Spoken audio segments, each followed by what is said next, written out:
प्राचीन समय की बात है। किसी गांव में एक ज्ञानी पंडित रहता था।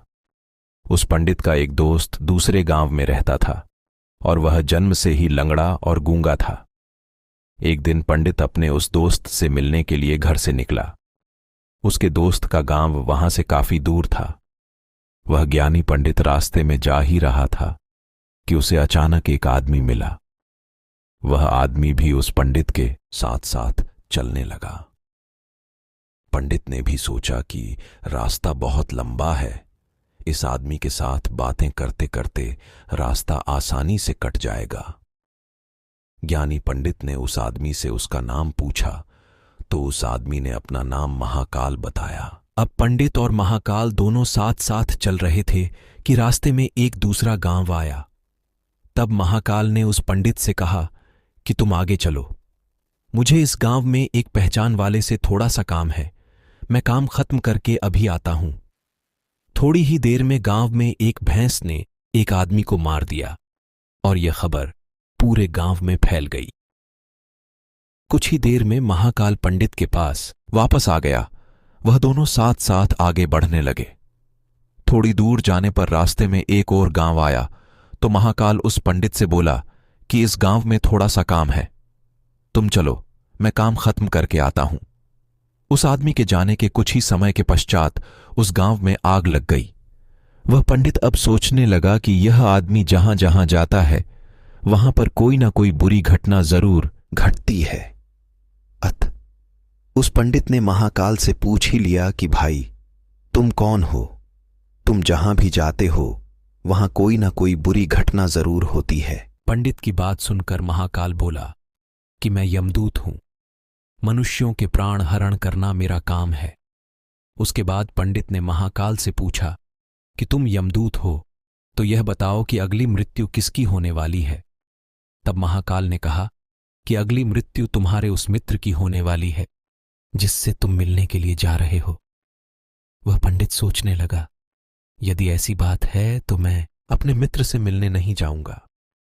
यह सोचकर पंडित वापस अपने गांव की तरफ जाने लगा। महाकाल ने पंडित को वापस जाते हुए देखकर कहा कि तुम जो सोच रहे हो ऐसा कुछ भी नहीं होगा। होनी एक अटल सत्य है, इसलिए होकर ही रहेगी।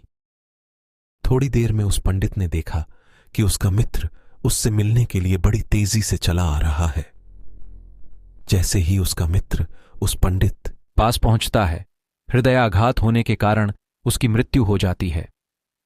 इससे उस पंडित को बहुत बड़ा पछतावा होने लगा। वह पंडित उस महाकाल से पूछता है, अच्छा, तुम यह बताओ कि मेरी मृत्यु कब और कैसे होगी।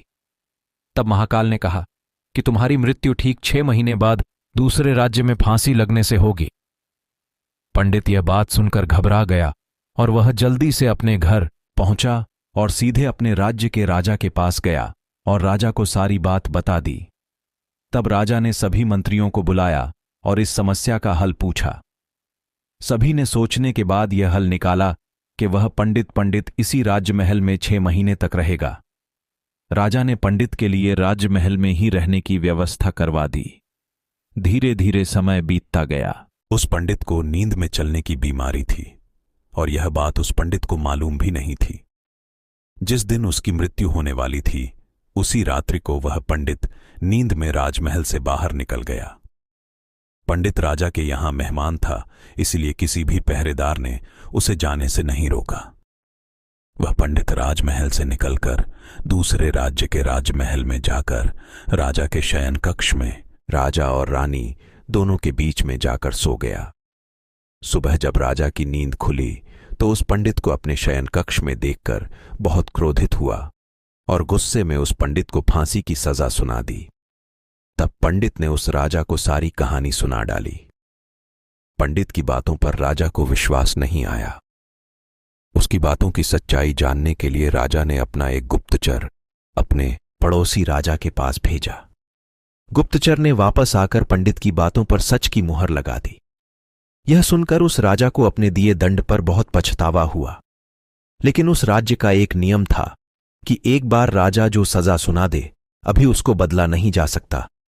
राजा ने एक राजसभा बुलाई और सभी मंत्रियों से इसका उपाय पूछा। तब उस राज्यसभा में यह फैसला लिया गया कि एक कच्चे धागे का फंदा बनाकर आप पंडित को पहनाकर अपना वचन पूरा कर लीजिए।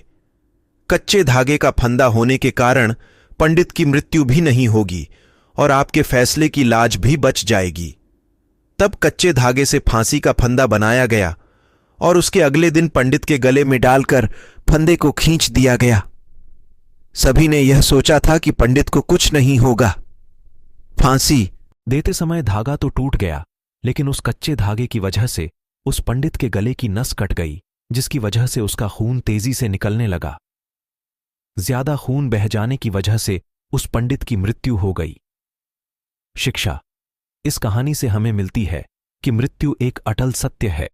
मृत्यु से कभी घबराना नहीं चाहिए। हर जीव अपने किए हुए कर्मों के अनुसार निश्चित समय के